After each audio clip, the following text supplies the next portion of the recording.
కార్యక్రమ అధ్యక్షులు సోదరులు సిగసీని గారు, పట్టణ ఆటో యూనియన్ అధ్యక్షులు, కార్యదర్శులు, కార్యవర్గం, సూర్యాపేట ఆటో యూనియన్ అధ్యక్షులు, కార్యదర్శులు, కార్యవర్గం, హైదరాబాద్ ఆటో యూనియన్ అధ్యక్షులు, కార్యవర్గ సభ్యులందరికీ, అట్లాగే మెకానిక్ యూనియన్ అధ్యక్షులు, కార్యదర్శులు అందరికీ, అట్లాగే ఇండిపెండెంట్ వర్కర్స్ యూనియన్ అధ్యక్షులు, కార్యదర్శులు అందరికీ, అట్లాగే తోపుడు బండ్ల యూనియన్ అధ్యక్షులు, కార్యదర్శులు, శనికాయల బండి యూనియన్ అధ్యక్షులు, పండ్ల బండి యూనియన్ అధ్యక్షులు, అట్లాగే రిక్షా యూనియన్ అధ్యక్షులు, కాఫీ వర్కర్స్ అధ్యక్షులు, అన్ని యూనియన్ల అధ్యక్షులందరికీ పేరు పేరున ఇక్కడికి వచ్చినటువంటి పెద్దలు పూజర్ల శంబన్న గారు, మరొక పెద్దలు రాఘవరెడ్డి గారు, మరొక పెద్దలు నాగుల వెంకటేశ్వర గారు, మరొక పెద్దలు గంగాధర్ గారు, మరొక పెద్దలు సుకన్యక్క గారు, మాధవరెడ్డి అన్న గారు, అట్లాగే దూడిమెట్ల సత్తయ్య గారు, ఇక్కడికి వచ్చినటువంటి రమేష్ గారు, శ్రీనివాస్ గారు కౌన్సిలరు, శ్రీకాంత్ గారు కౌన్సిలరు, వెంకన్న గారు కౌన్సిలరు, అట్లాగే భుక్షరెడ్డి గారు కౌన్సిలరు, లింగాల వెంకన్న గారు మాజీ ఎంపీ గారు, సజ్ఞాల రవి గారు మాజీ ఉప సర్పంచ్ గారు, వచ్చినటువంటి పెద్దలందరికీ పేరు పేరున నమస్కారాలు తెలియజేస్తూ, ఈరోజు ప్రపంచ కార్మిక దినోత్సవం వేడి అమెరికాలోని చికాగో నగరంలో కార్మికులు 10 గంటల తగ్గింపు కోసం చేసినటువంటి మహత్తరమైనటువంటి పోరాటంలో కార్మికులు అమరులైనటువంటి రోజు ఈ మేడే. ఈ మేడేను పురస్కరించుకొని దేశంలో కమ్యూనిస్టులతో పాటు అన్ని రాజకీయ పార్టీలు కూడా ఈ మేడే ఉత్సవాలు జరుపుకుంటారు. కాంగ్రెస్ పార్టీ కార్మిక వర్గ పక్షపాతి, కార్మికుల ప్రయోజనాల్ని చూసేటువంటి పార్టీ. ఆనాడు కాంగ్రెస్ పార్టీ అధికారంలో ఉన్నప్పుడు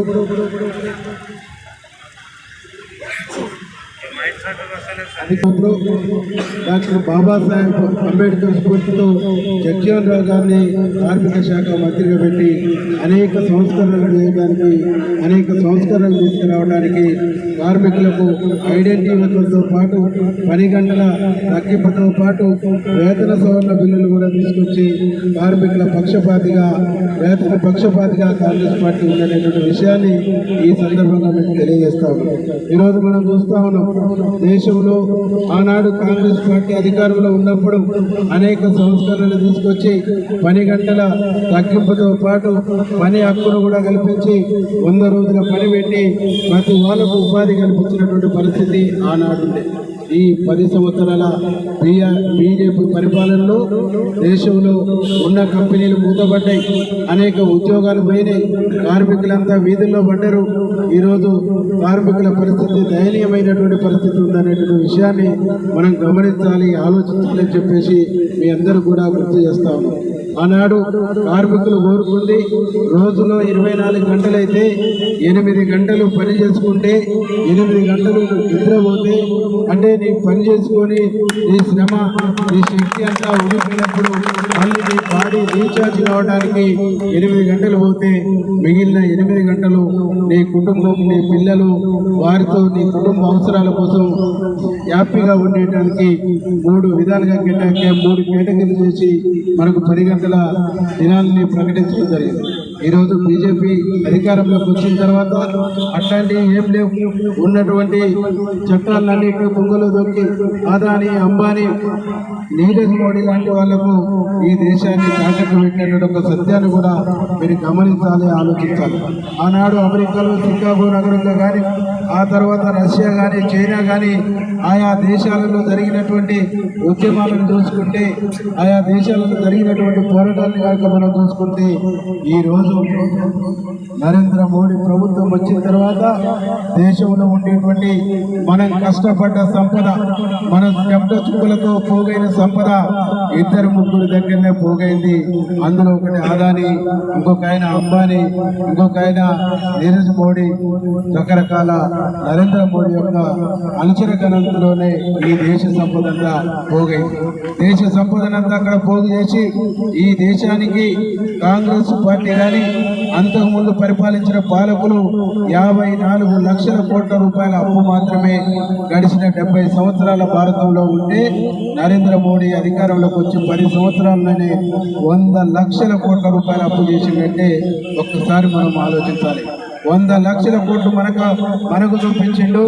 ఆ 100 లక్షల కోట్లు అదాని దగ్గర పోగయ్యేటట్టు చూసిండు అనేటువంటి పద్ధతుల్లో మనం ఆలోచించి ఈ దేశంలో ప్రజాస్వామ్యం బతకాలన్నా, ఈ దేశంలో కార్మికులకు రక్షణ కావాలన్నా, బీసీలకు రక్షణ కావాలన్నా, ఎస్సీలకు రక్షణ కావాలన్నా, ఎస్టీలకు రక్షణ కావాలన్నా, ప్రతి పౌరుడికి రక్షణ కావాలంటే మనం దేశంలో నరేంద్ర మోడీని గద్దె దించుకోవాల్సినటువంటి అవసరం ఉంది. చెప్పేసి మీ అందరూ కూడా విజ్ఞప్తి చేస్తా ఉన్నాం. మేము చూస్తా ఉన్నాం ఈ రోజు దేశంలో జరిగినటువంటి ఎన్నికల్లో ఏక్ బార్ 400 అని చెప్పేసి నరేంద్ర మోడీ చెప్పిండు. ఏక్ బార్ 400 కాదుగా 200 కూడా వచ్చేటువంటి పరిస్థితి లేదు. 200 వచ్చే పరిస్థితి లేక మత విద్వేషాలు రెచ్చగొడుతున్నటువంటి ఒక పరిస్థితి చూసాం. మనం ఎక్కడైనా చూస్తాం, ఎక్కడైనా ఏం జరుగుతుంది. ఏమైనా మనం పెళ్లికి పోతాం, పెళ్లి అయినాక అక్షంతలు వేస్తామా, పెళ్లికి ముందు వేస్తామా? చివరికి జీలకర్ర బెల్లం పెట్టినాకన్నా అక్షంతలు వేస్తాం. కానీ అయోధ్యలో రాముని గుడిని, బాలరాముని ప్రతిష్ఠ జరగకముందే మనకు తలంబరాలు పంచి మనల్ని మసుమసు మారేడికాయ చేసి మనల్ని మోసం చేసేటువంటి ప్రయత్నం చేసిండు.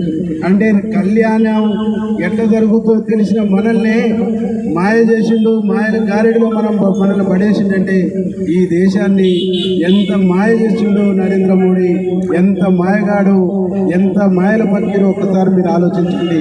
ఇట్లాంటి మాయగాడి చేతులకు మూడోసారి ఈ దేశం పోతే, మూడోసారి ఈ దేశాన్ని అప్పచెప్తే ఈ దేశాన్ని మొత్తం తెగనమ్ముతాడు, ఈ దేశాన్ని మొత్తం అమ్మేస్తాడు.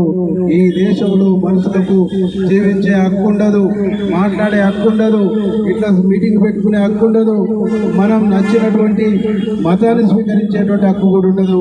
కాబట్టి ప్రజల హక్కులు పరిరక్షించబడాలంటే ఈ దేశానికి శ్రీరామ రక్ష రాహుల్ గాంధీ ప్రధానమంత్రి కావటం అనేటువంటి విషయాన్ని అందరూ కూడా మీరందరూ కూడా ఇక్కడ ఉండేటువంటి కార్మికులందరూ కూడా నేను చేసే విజ్ఞప్తి ఒకటే.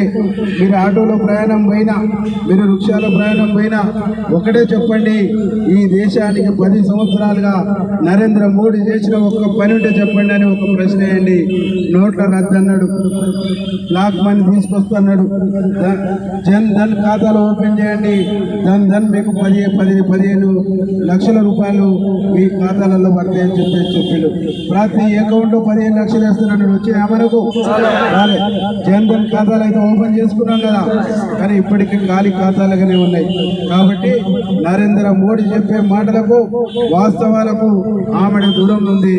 రేపు రాహుల్ గాంధీ ప్రధానమంత్రి అయితే 400 రూపాయల కూలీ గ్యారెంటీ చెప్పిండు.